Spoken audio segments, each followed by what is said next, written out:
আমাদের এবার বেরোতে হবে।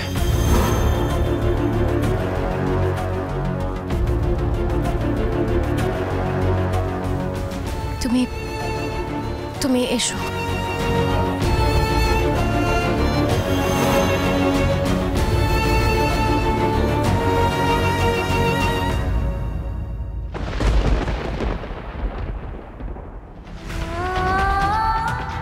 দিদিমণি গো,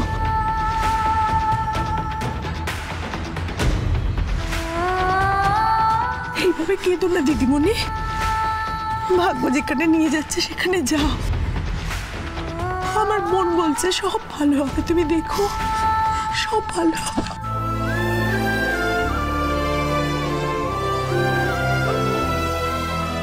জামাই, আমাদের মেয়েটাকে দেখো জামাই, বড় অভিমানী মেয়ে আমাদের। কথা তো দিয়েছি, কিন্তু আমি কি পারবো এই দায়িত্ব পালন করতে?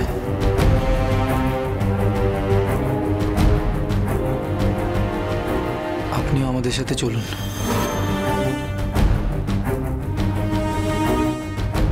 আমি? ওর আপনাকে প্রয়োজন। ও নিজেকে সামলে নিলে না হয় চলে আসবেন। ওর আপনজন বলতে তো শুধু আপনি। কিন্তু কিন্তু এখন তো তুমি ওর সবচেয়ে বড় আপনজন বাবা। আমিও শুনেছি যে আপনার সুদীপা ছাড়া আর কেউ নেই। তাই আমি অনুরোধ করছি আপনি চলুন আমাদের সাথে। ঠাকুর, তাহলে তোমারও কি এই ইচ্ছে? আমার তো এই মেয়ে সব।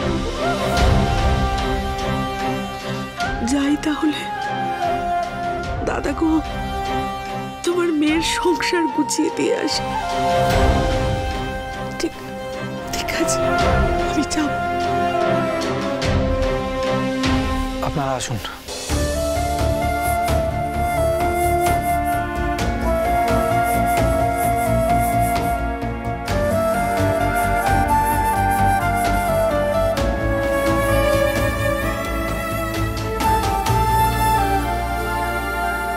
দিদিমণি,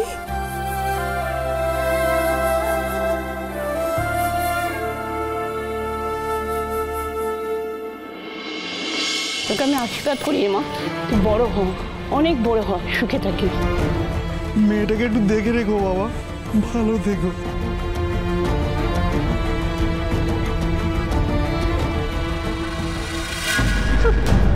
কি লাভটা হলো তাড়াহুড়ো করে বেরোনোর জন্য? উফ, এ যে কতক্ষণ চলবে কে জানে। জানি তোর মনের মধ্যে অনেক সংশয় আছে, তবে আমি বিশ্বাস করি জানিস তো, যে ভালো হয় তার সাথে সবসময় ভালোই হয়। স্যার, আপনাকে একটা অনুরোধ করব। সুদীপা আমাদের গ্রামের গর্ব, ও আমাদের অহংকার। ওকে সামলে রাখবেন, দেখবেন ওর স্বপ্নটা যেন পূরণ হয়, ও যেন ডাক্তার হতে পারে। আচ্ছা, আমাদের এবার বেরোতে হবে। ছোটদা ভাই, তুই গাড়িতে ওর ছোট বৌদিকে নিয়ে, আর আমরা ওই গাড়িতে যাচ্ছি। পিসি, আপনি আমাদের সাথে আসুন। আমি সুদীপাকে নিয়ে যাচ্ছি।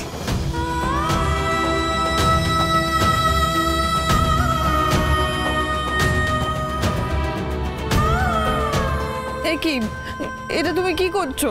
কি করব, তুই কাঁদছিস, তোর রাগ কমাচ্ছি।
দীপা,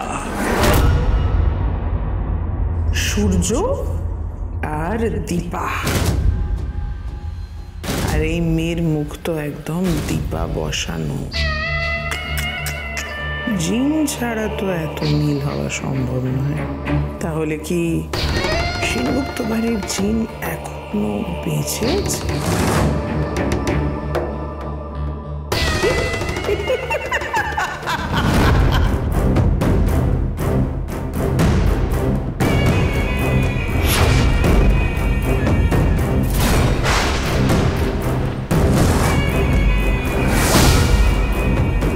এর জন্যই তো বেঁচে আছি আমি এখনো।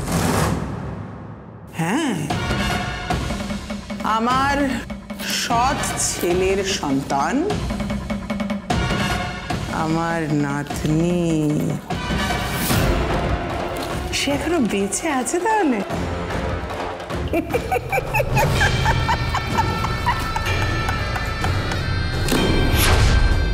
লাবণ্য সেনগুপ্তের জিন রক্তবীজের ঝাড়, আর সেই জিনকে যদি সমূলে তুলে ফেলতে হয় তাহলে তো আমার নিজের বংশকেই নির্বংশ করতে হবে।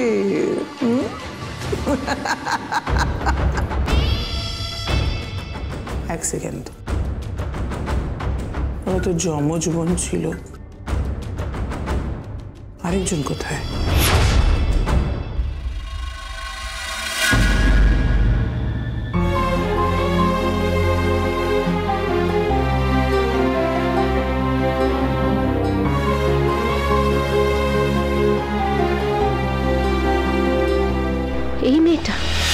এই মেয়েটা আমার সব নিয়ে নেবে।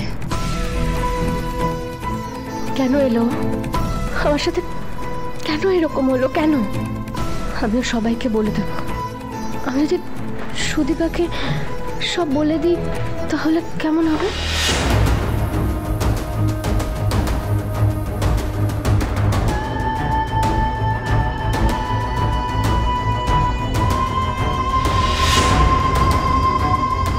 সুদীপা, আপনি ঠিক আছেন?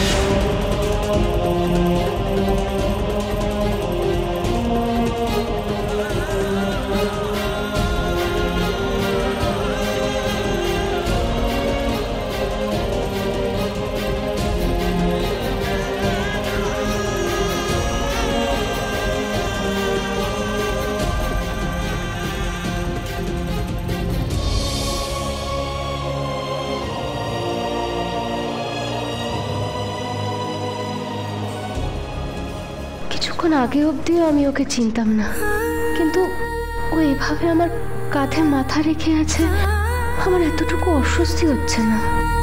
যে কষ্টটা আমার হওয়ার কথা সেটাও তো আমি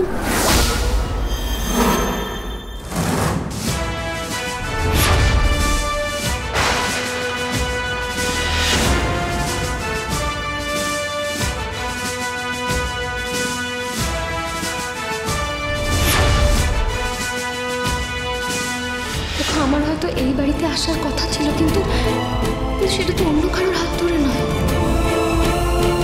এই বাড়িতে শুধুমাত্র তোমার কথা ভেবে এসেছি আমি।